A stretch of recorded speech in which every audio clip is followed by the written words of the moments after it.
कौन चल रहा था हमारा? विद्युत चल रहा था। विद्युत में हमने समांतर क्रम संयोजन पढ़ा भी। क्या पढ़ा था?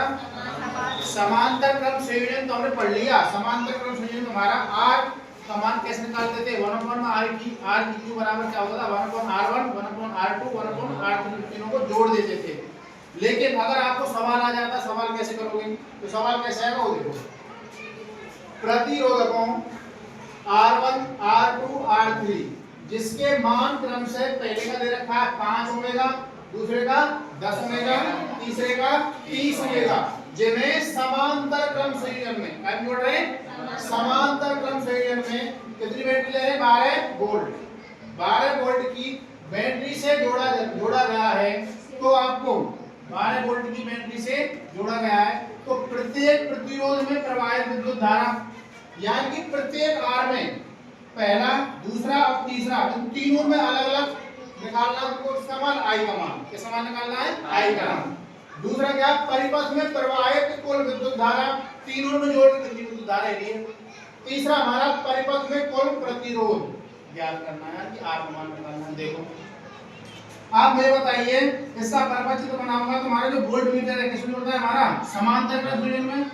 ये हमारा पहला प्रतिरोध, दूसरा प्रतिरोध, तीसरा प्रतिरोध। विद्युत धारा मैंने बैटरी किसमें वोल्ट की लगाई? हमारी 12 वोल्ट की। कितने वोल्ट की? 12 वोल्ट की।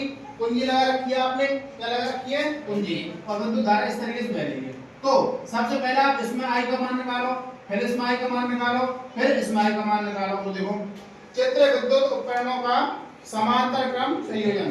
सबसे पहले प्रत्येक प्रतिरोध पहले मैं R1 की बात कर रहा हूं। किसकी बात कर रहा हूं?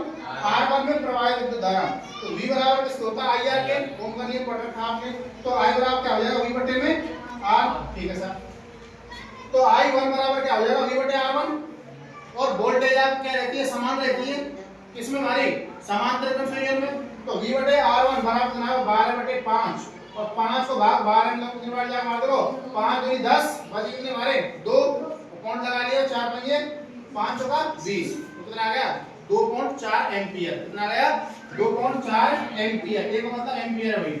अब मैं बात कर रहा हूं R2 की। किसकी बात कर रहा हूं? इस वाले की।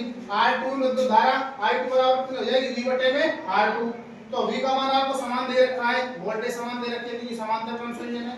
तो 12 बटे 10 पॉइंट लगा देंगे सीधा तो 1.2 एम्पियर आएगा तुम्हारा दूसरे वाले में। तीसरी बात करिए तुम्हारे इस वाले की। इस वाले में R3 में विद्युत धारा तो I3 बराबर कितना हो जाएगा? V बटे में R3। तो V का मान कितना हमारा? 12 वोल्ट बटे में कितना? 30 भाग देंगे कितना आ जाएगा? हमारा 0.4 आ जाएगा। पॉइंट लगा के 0 बढ़ाएंगे तो 3 चौका कितने होते हैं हमारे? 12। कितना आ जाएगा हमारा? 0.4 एम्पियर आ जाएगा। कितना आ जाएगा?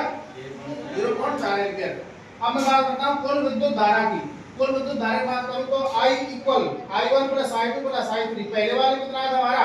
2.4, दूसरे वाले में 1.2, तीसरे वाले में 0.4। चार तीनों को जोड़ूंगा कितना आएगा? हमारा 4 एम्पियर। यानी टोटल जो लाइट बह रही है ना हमें परिपथ में कितनी बह रही है? हमारी 4 एम्पियर। कितनी बह रही है? 4 एम्पियर। लास्ट सवाल हमारा परिपथ का कुल प्रतिरोध। कुल प्रतिरोध की बात करूं आपसे, अगर मैं समांतर क्रम से जोड़ रहा हूं क्या होगा? 1/R1 बराबर 1/R1 1/R2 1/R3। देखो इन तीनों का एलसीएम कितना है बताओ? 30 आ जाएगा। एलसीएम कितना आ जाएगा? 30। तो 5 × 30 10 × 30 और 30 से कम 30 कितना हो गए तुम्हारे? 6 और 3 कितने? 9 और 1 10 बटे कितना हमारा? 30। 1 0 तो 1 0 कट गई। अब इसका मैं बचपड़ा कर रहा हूं भाई 1/R3। इसका करूंगा इससे, इसका करूंगा इससे। तो R बराबर कितना आ जाएगा हमारा बताओ? 3। कितना आ जाएगा? 3। मात्र तुम्हारा ओमेगा होता है। क्या होता है? ये आप बताओ कोई दिक्कत?